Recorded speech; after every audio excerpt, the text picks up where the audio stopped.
So, I'm waking up, finally. My nap went a long time, y'all. And I apologize. But I really needed that nap, apparently. Last week was rough. My first week back in the kitchen. It was rough on me. Yesterday, for instance, this shoulder, I don't know what's been going on in my sleep, but I think it's popping in and out again. And it was so painful yesterday. I thought I would have to put it in my sling. It was that painful. I couldn't even lift my arm. I couldn't lift it up like this.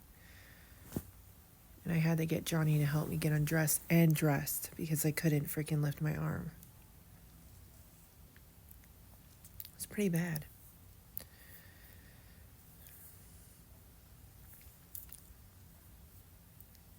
You know how I have a chat with you guys before I get dressed. Then I'm going to get dressed, and then we're going to wrap up this week's chapter. And yeah, we're going to go over what we went over the whole week. So everything from me bringing up 1 Peter 3 to Titus 2, 1 Timothy 2, Ephesians 5, 1 Corinthians 11, Genesis 2 and 3. Very, very important things, okay? And we're going to read all of those scriptures to wrap up this week.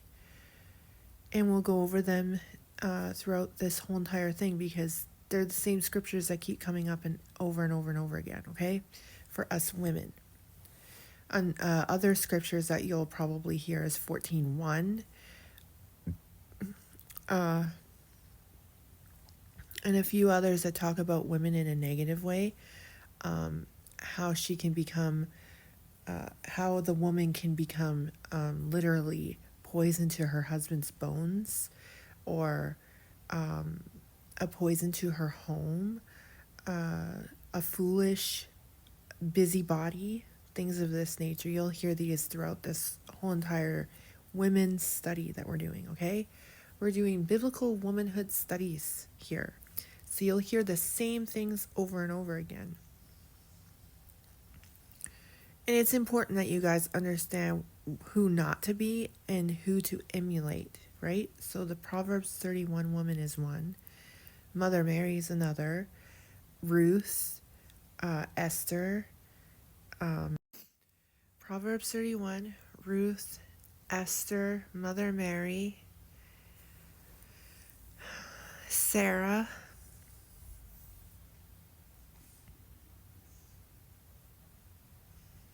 Leah, Rachel,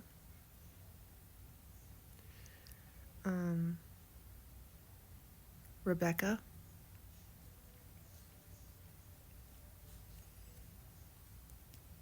I went over these women the first year I was saved, didn't I?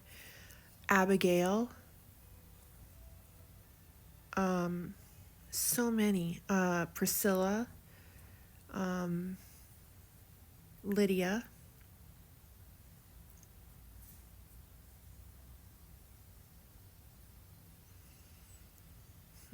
there's so many virtuous women. Mary Magdalene, Martha and Mary of Bethany,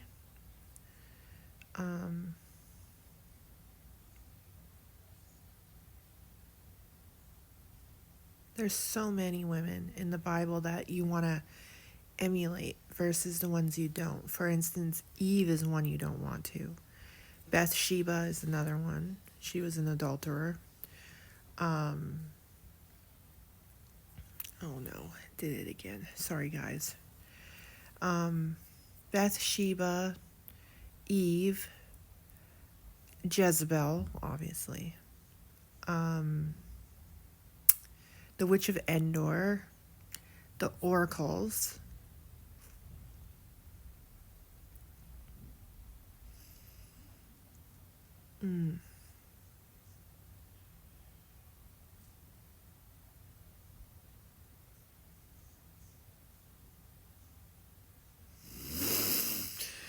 We'll have to go over those women too as we do this. But there's a few. You guys can you can write those names down and go study those in the Bible. It's pretty amazing how much you learn when you read the Bible.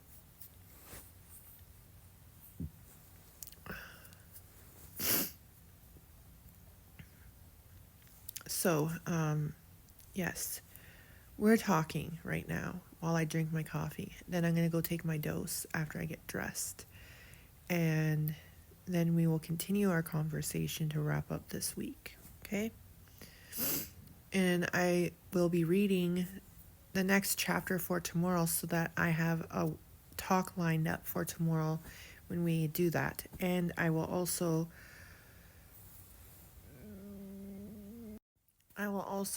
write out the blog that will be corresponding for our studies. I'll write it out today, but it won't be posted until tomorrow because I can schedule it. So I'll schedule it for tomorrow. And yeah.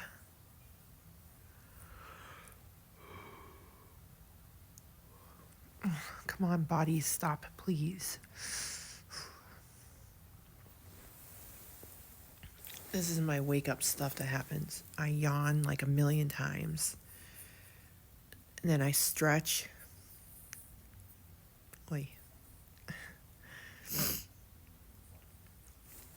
And of course my nose has to run in the morning. It's going to be a rainy, cloudy day here. But that's okay. Usually it's really sunny. Like last year when we first moved here, it was really sunny all the time. Like we barely saw rain.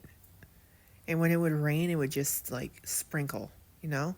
So we would make jokes. We'd be walking out and they'd be like, "Oh, you're out in the rain? Why aren't you wearing an umbrella?" I'm like, "Rain? It's raining? What? I don't feel rain." And then she's like, "It's raining. Can't you tell?" I'm like, "Oh, I come from the lower mainland. This isn't rain." And then we all laugh.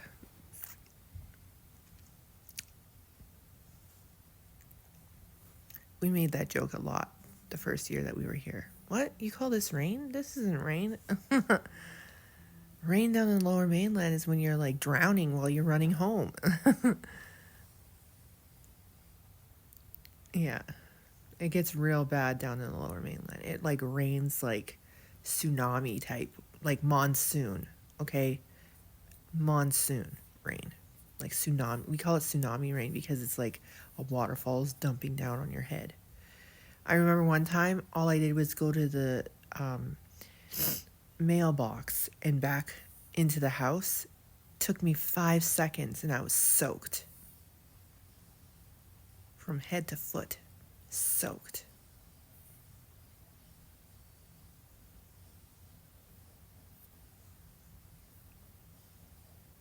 Yep. True story.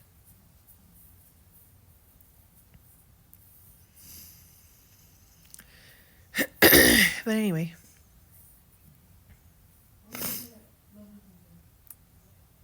I'm going to drink the rest of my coffee. If I have anything else to say, I'll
It took me all day because I had so much to do.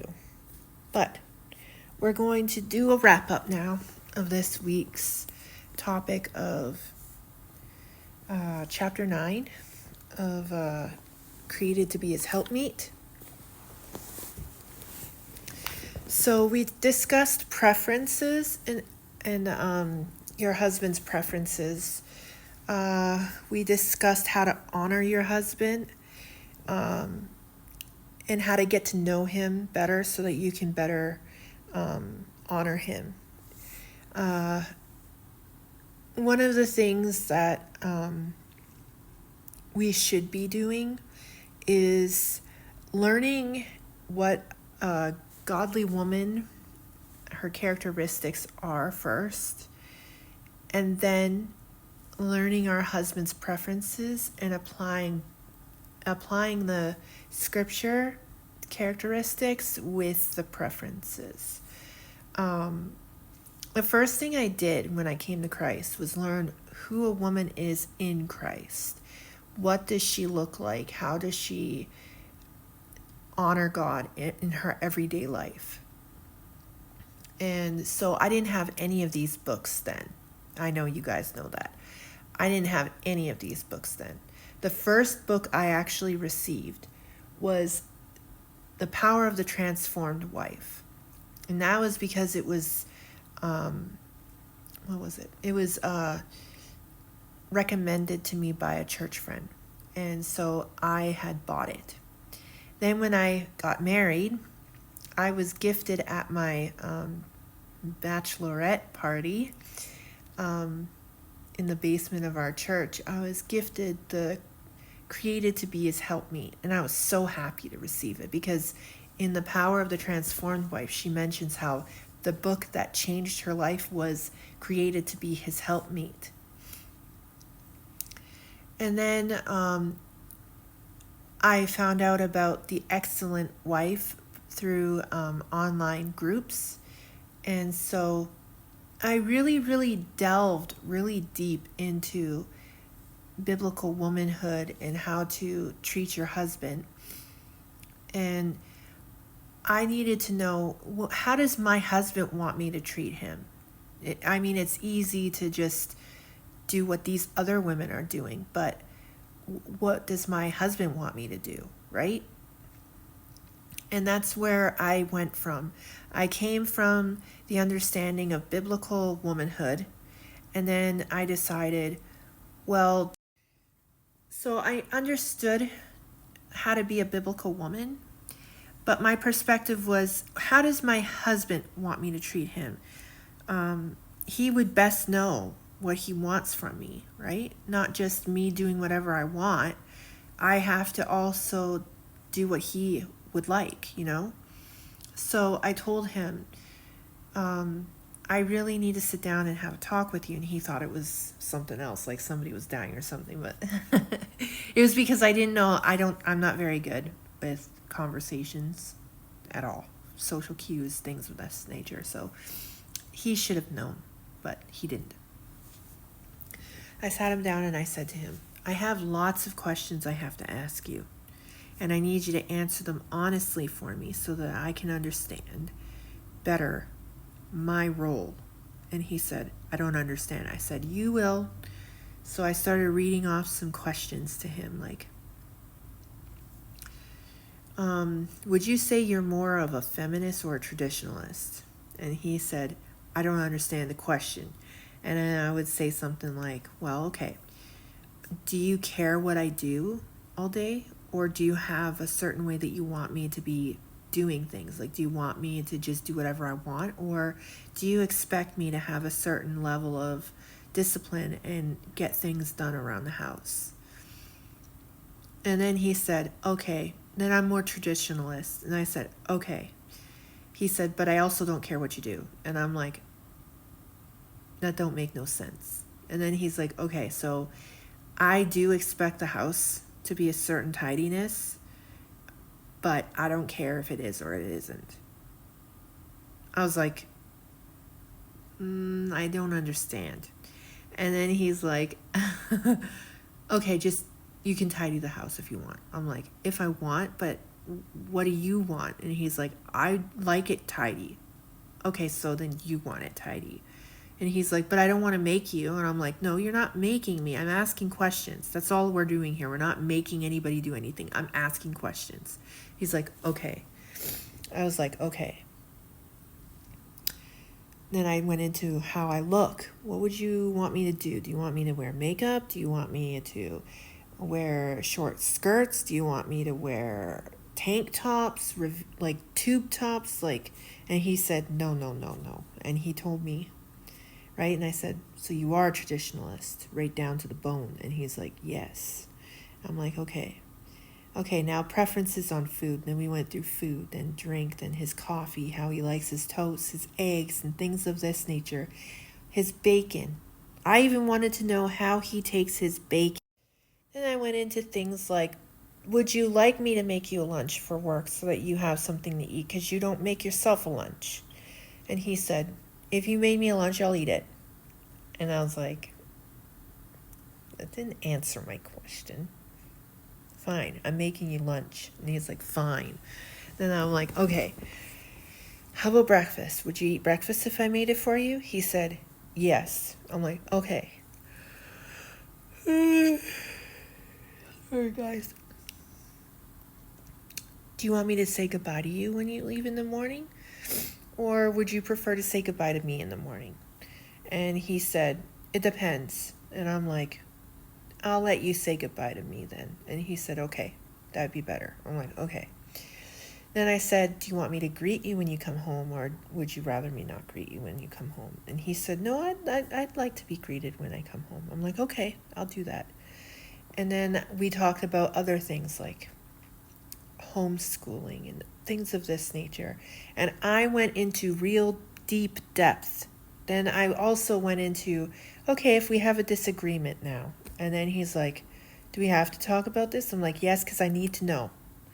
And he's like, okay. I'm like, so we talked about that too. Like, when you're upset with me, would you rather me leave you alone, or do you want me to sit next to you and hold your hand?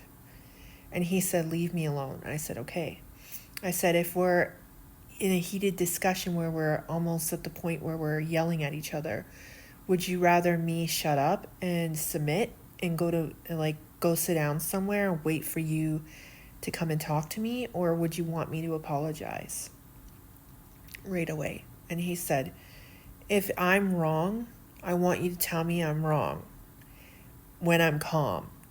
But yes, if we're at that point, just walk away and don't talk. I will come to you, and if I'm wrong, you tell me I'm wrong, and I will apologize.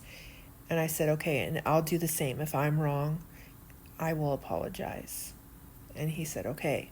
And that's how we've run our marriage so far. I said, now I have a preference. And he's like, okay. I'm like, one thing that we can never, ever do. And he said, okay. I'm like, we can never threaten divorce, and we never go to bed angry. And he said, that's it? I'm like, that's the only thing I care about. And he said, wow. I'm like, what? He's like, I don't know how I got so lucky. I picked the right Millman. And I laughed so hard, you guys. I literally laughed so hard. And then we went into everything. Spending habits, what I'm allowed to spend money on, what he would prefer me to spend money on, if he would prefer me to save or budget or whatever. And I've been very frugal, very, very frugal. And he enjoys that. He likes me being a cheap woman. So frugal is best, he likes. I also go to thrift stores for clothes and things of that nature. He hates me going to thrift stores for shoes. So we have to go to Walmart for shoes.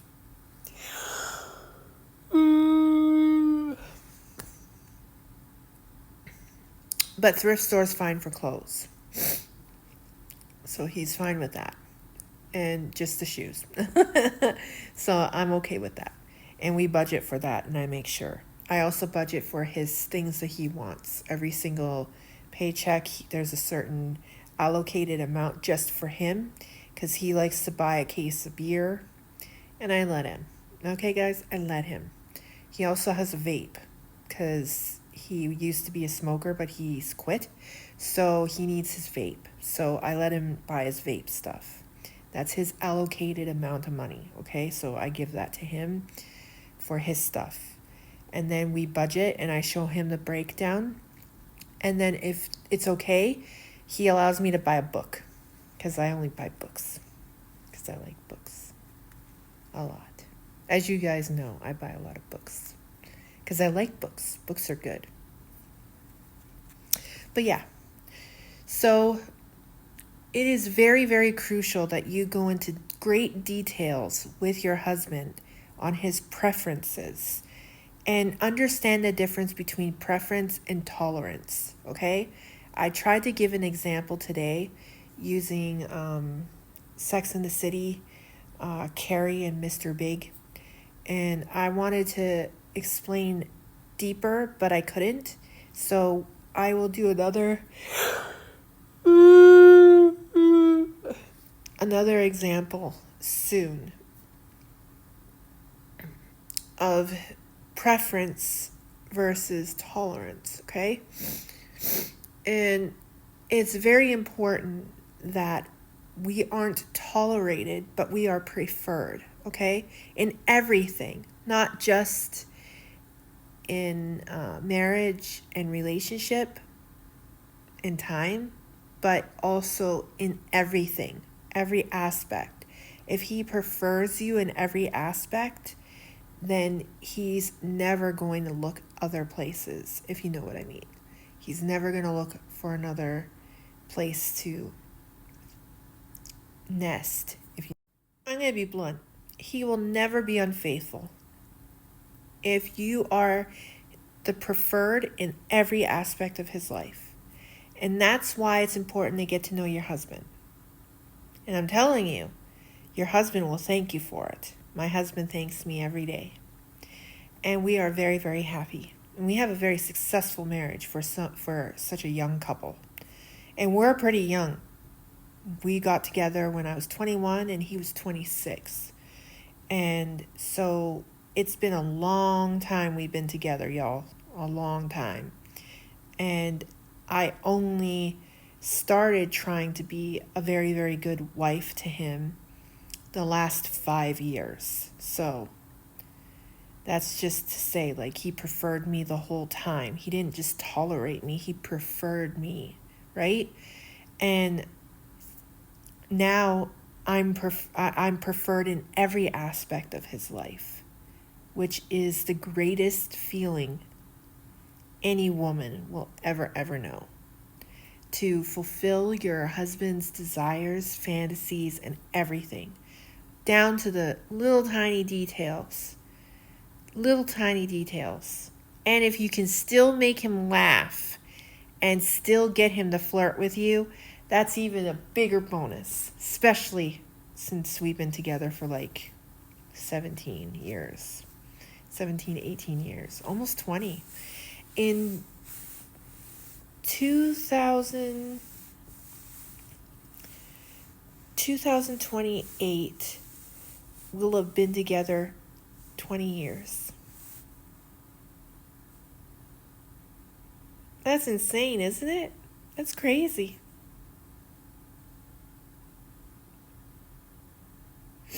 Yep, 20 years.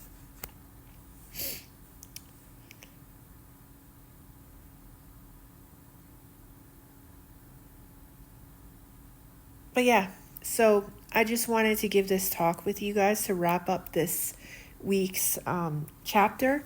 And tomorrow's chapter is going into greater detail about the woman's side of things, like how she should behave in mannerisms to honor her husband. We talked about his preferences. We talked about how to honor him.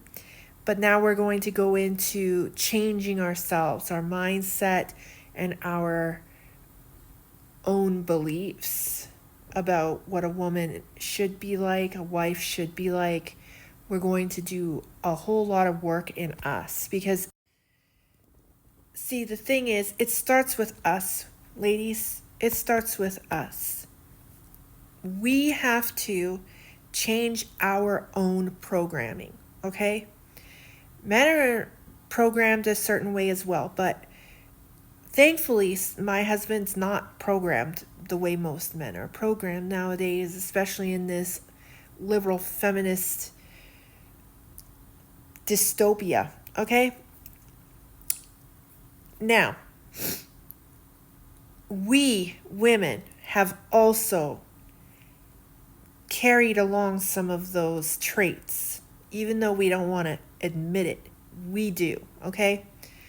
We carry those Jezebel feelings, those Jezebel thoughts. We carry them. We carry the Eve doubting and pride. We carry it. We carry it, okay, women? Let's be honest. And so we have to learn how to humble ourselves and learn from a humble point of view, like Esther and Ruth, like Mother Mary, pondering everything in our hearts, and just being a very, very attentive, quiet spirit like Martha of Bethany, okay? And we also have to learn how to reverence our husbands in the same manner like Sarah, Abraham's wife, and learn how to be okay with being fruitful like Rebecca and Leah and Rachel. Not competing with each other, though, ladies. We're not supposed to compete with each other. But we should be encouraging each other to be better wives, better women. And so that's what I'm trying to do. I'm trying to encourage women to be better women and better wives. And I'm not jealous if a woman is better than me at it. Honestly, I'm not jealous. I'm actually really happy if she's better than me at it. And I probably take some pointers from her. For instance, Lori Alexander's a lot better wife than me, and I take pointers from her. Debbie Pearl, same thing. And Martha Peace is the same thing. I take points from these ladies. And so,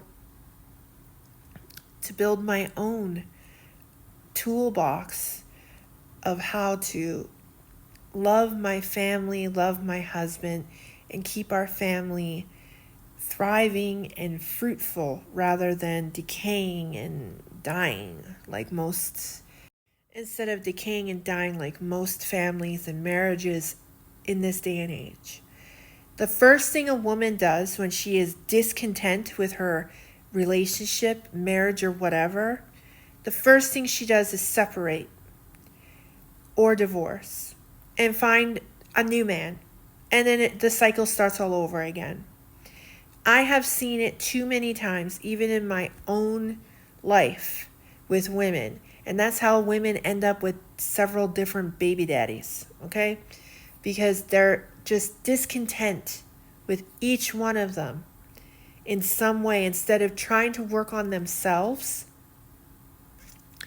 and seeing that they have trauma and wounds from their own childhood, watching their parents, or no wounds from their childhood and watching their parents, but some other trauma or whatever. Or they just get influenced by, our societal culture at this time in our lives, and, songs, movies, things of this nature, They don't make movies the way they used to, where the mom and dad stay together and they work it out, things of that nature. It's usually just first things first. Women take care of themselves and F the family and, things of this nature. And I've seen it in too many movies. I think women should learn how to stick with the man that they choose to have their first child with. No matter what kind of man he is, you chose him. Figure it out. Unless he's trying to kill you, then, obviously leave and stay away. But if he's not, and you're just discontent with him because he won't, let you do your hair or nails, for instance, and spend money on that, or he doesn't like one of your girlfriends, or he doesn't like the fact that you hang out with your guy friends from high school that you used to have a thing with. These aren't reasons to divorce and leave your man, okay? They're not reasons. Easy fix problems, okay? There are some real problems out there in some marriages that those two should stay away from each other. You know what I mean? And so I'm just talking about the minor discontents that women usually have. And,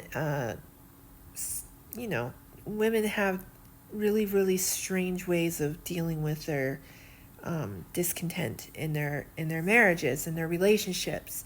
And they're always looking for that. Like, they just constantly, they look for Hollywood's version of love. You know what I mean? Like The Notebook love. Although my relationship's quite like theirs.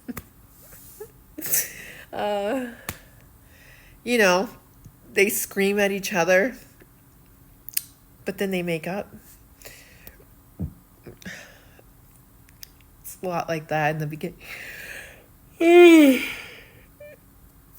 Our relationship was like that in the beginning. A lot like that in the beginning. And over the years, though, we have calmed down quite a bit. So now we're more like,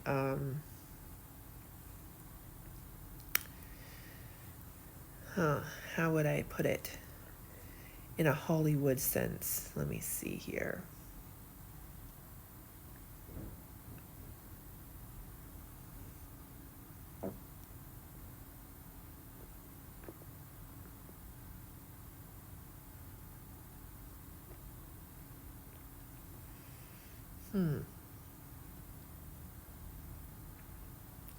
I'll have to think of that, because there wasn't really any Hollywood movies where the woman stayed with the husband and was faithful. You know what I mean?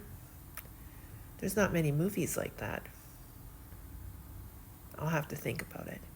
I'm sure there's one somewhere, right? There's got to be somewhere.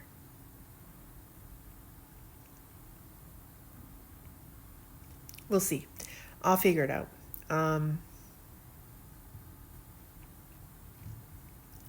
It used to be a thing where marriages lasted all the way until one died, or both. And that's the kind of marriage I wanted.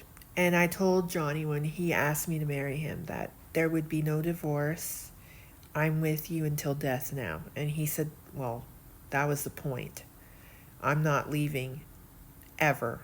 And I said, okay, then we're stuck with each other. And he said, absolutely. So we have I guess not a very Hollywood love, but we're very romantic with each other. And we love each other intensely and forever. It is a very deep love. And that's why I take care of him and he takes care of me. And I think that we as a society have lost that in the midst of all of the controversy and all of the this and them, And that's why that's why I'm doing this. Because I believe that we can have a great marriage with our husbands, the one we chose.